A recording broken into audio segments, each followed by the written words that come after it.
Ассаламу алейкум ва рахматуллахи ва баракатух. Бүгінгі сабағымыз иншалла қияметтің белгілері туралы болады. Бірде пайғамбар саллаллаху алейхи ва салламның қасына бір сахаба келеді. Я Расулалла, қиямет күні қашан болады деген кезінде пайғамбарымыз саллаллаху алейхи ва саллям ол кісіге қиямет күнін сұрайтындай, ол күнге не дайындап қойғасын деген кезінде ол кісі үндемей қалады. Яғни пайғамбарымыз саллаллаху алейхи ва саллям кейде сахабаларына сабақ болу үшін осындай тәлім тәрбиелік мақсатта өздеріне қарсы жауапты сұрақпен қоятын болған. Одан кейін есе тағы бір сахаба келеді, басқа бір күндерінде. Я Расулалла, қиямет күні қашан болады деген кезінде сұраушы білмегеніндей жауап беруші де білмейді ол күн туралы дейді. Яғни бұл хадистен біз білетініміз, пайғамбар саллаллаху алейхи ва саллям қиямет күннің нақты қашан болатындығын білмеген. Тек қана білгені ол күн жұма күнге тура келетіндігін айтқан. Бірақ та қай жұмаға тура келеді, ол қай күні болатындығын нақты Алла елшісінің өзі де білмеген. Бірде пайғамбарымыз саллаллаху алейхи ва саллямның сахабалары өзінара сұхбаттасып сөйлесіп отырған болады. Расулалла сол жерге барып қалады, саллаллаху алейхи ва саллям.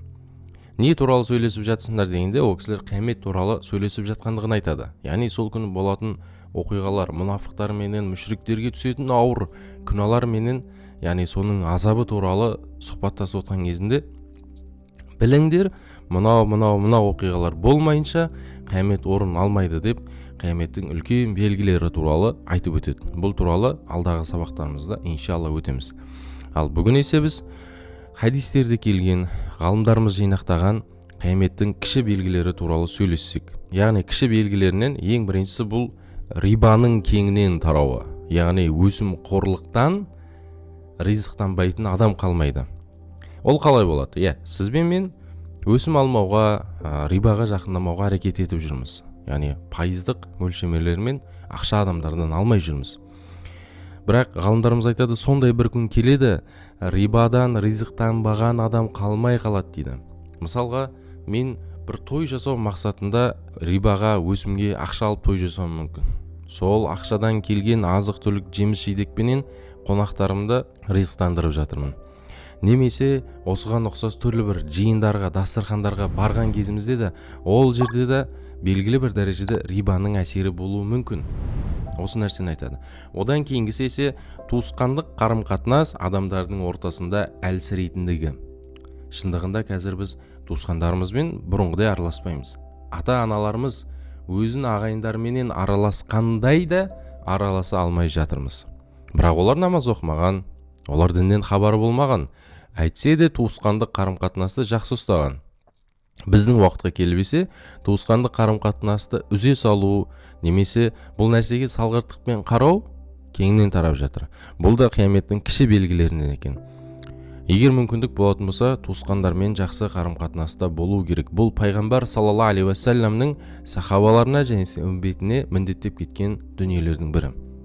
Кімде-кім өмірі ұзақ, ризығы кең, және десе өмірі берекелі өткен қаласа, пайғамбарымыз саллаллаху алейхи ва саллям айтқандай туысқандарменен жақсы қарым-қатынаста болсын дейді.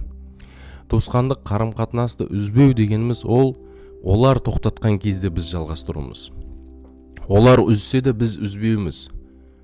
Мысалға, менің бір туысқаным болды, менің есігімді қақпа, бұдан кейін мен сенімен араласпаймын, сендей бауырым жоқ дейтін болса, өзі ғой бүйтіп айтқан, мен ол нәрсені айтқан жоқпын, қияметте өзі жауап береді. Егер мен тоқтататын болсам, бұл нәрсеге мен де жауап беретіндігім анық.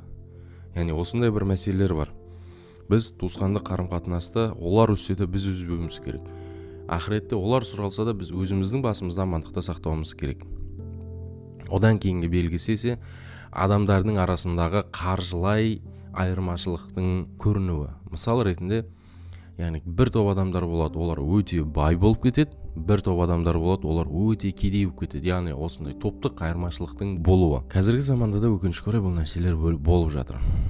Яғни біз кейде әлеуметтік желіде адамдардың айлық, жылдық шығындарын естіп қалған кезде, әрине біз біреудің қаржысын санамаймыз, есептемейміз. Әйтсе де ол кісілердің жасап жатқан шығындарын көрген кезде таң қалатындығымыз өтірік емес. Яғни бізді ол суммаларды кейде өмір бойы істеп табамыз ба жоқ па деген күмәндар пайда болады. Немесе сондай бір отбасыларды көрген кезімізде өзіміздің қаншалықты шүкірсіз екендігімізді көреміз. Яғни олар бір адамның қарны тою мүмкін болмаған ақшаға бір отбасын асырап жатқан көрген кезімізде де, яғни осындай отбасылар бар екендігін көзіміз жетіп жатыр. Бұл да қияметтің бір белгілерінен. Одан кейінгісі ise мәзһаб таласатын ағайындылар. Яғни бір қауым болады, олар өзінің мәзһабымен жүреді. Бірақ туған інісі басқа мәзһабпен жүреді. Мәзһаб таластық себепті аға мен іні амандаспай қояды. Яғни діндегі сен пәленшесің, мен пәленшемін. Яғни ортада осындай бір діни мәселелерде білімі жетілмей тұрып та, бірақ ағайындылар бар, бір-бірімен араласпайтын. Алдағы уақытта да осындай бір топ жамағаттар шығуы мүмкін. Аға іні болып тұрып, бір-біріне қарсы жамағатта болатын, бір-бірін мойындамайтын, тіпті бір-бірін мұсылман деп есептемейтін адамдар да болуы әбден мүмкін. Осы нәрседен Алладан пана сұрауымыз керек. Балаларымызға тәрбие беретін кезде де оларға бауырмашылдық, бәрінен жоғары тұратындығын, бір-біріне діни ұстанымдарында көмек беру керек екендігін, бір-бірінің діни ұстанымдарын талдау, бір-бірін бағандай есепке алу емес, қолдау керек екендігін, және де өзіміздің ата заманымыздан келеткен Ханафи мазхабы, оның ішінде біз ақида мәселесінде Матурidi ақидасын ұстанатындығымызды ескертіп, жастық жағынан тәлім тәрбиесін беріп кететін болсақ, алдағы уақытта біздің ұрпақтарымыздан бұндай жамағаттардың шықпайтындығына иншалла үміт етеміз. Одан кейінгісі ise уақыттағы берекенің кетуі. Белгілі бір дәрежеде қазіргі уақытта бұл да бар. Бір жыл бір айдай өтеді, бір ай бір аптадай өтеді, бір апта бір күнде өтеді, бір күніміз есе бір сағаттай өтіп кетіп жатыр. Бұған мысал ретінде өзіміздің артқа қарасақ, күндеріміз, өміріміз. Айтарлықтай бітірген жұмысымыз да жоқ. Мысал ретінде өзімді алайын. Айтарлықтай бітірген жұмысым да жоқ, жеткен жетістігім де аздау. Бірақ өміріме қарасам, әп-сәтте өтіп кеткен секілді. Бұның бірнеше себептері бар. Соның біреуі жоспарсыз өмір сүруім, әлеуметтік желіге тәуелді болып қалғаным, түрлі бір рилстар мен түрлі бір пікірлерді талдап, сол жерде өзіме қатысы жоқ болған істерді адамдарменен артық сөйлесуім, артық сол жерде өз пікірімді айтуым, бұл да менің бір қателіктерім, және де уақытымды босқа кетіруім. Пайғамбарымыз саллаллаху алейхи уассалам айтады, адам қадіріне жете бермейтін екі нәрсе бар дейді. Біріншісі ас-сихат, яғни денсаулық, екіншісі уал-фарағ, бос уақыт. Біз егер бос уақытымызды пайдалы, үнемді өткізетін болсақ, иншалла біздің өмірімізден береке кетпейді. Ал одан кейінгісі ise жағымпаздардың көбеюі. Яғни кім жағымпаз бола алады, оның ісі алға басады. Белгілі бір мақсат үшін, белгілі бір жетістік үшін, адамдардың көзіне жақсы көріну. Мұсылман адамға, оның ішінде еркектеріне жараспайтын нәрсе бар, басқа адамның қолындағы нәрсеге үміт ету. Басқа адамның қолындағы нәрсе үшін оған жақсы көрініп, оны мақтау, лайық болмаса да оған белгілі бір сипаттарды беру мұсылман адамға жараспайды. Өйткені ризық Алладан, абырой Алладан. Алла кімге абыройды қаласа, оны өзі көтереді. Алла кімді абыройсыздандыруды қаласа, оны үйінде отырған жерінде абыройсыздандырып қоя алуға әбден күші жеткілікті. Сол себепті біз бұл сипаттардан сақтануымыз керек.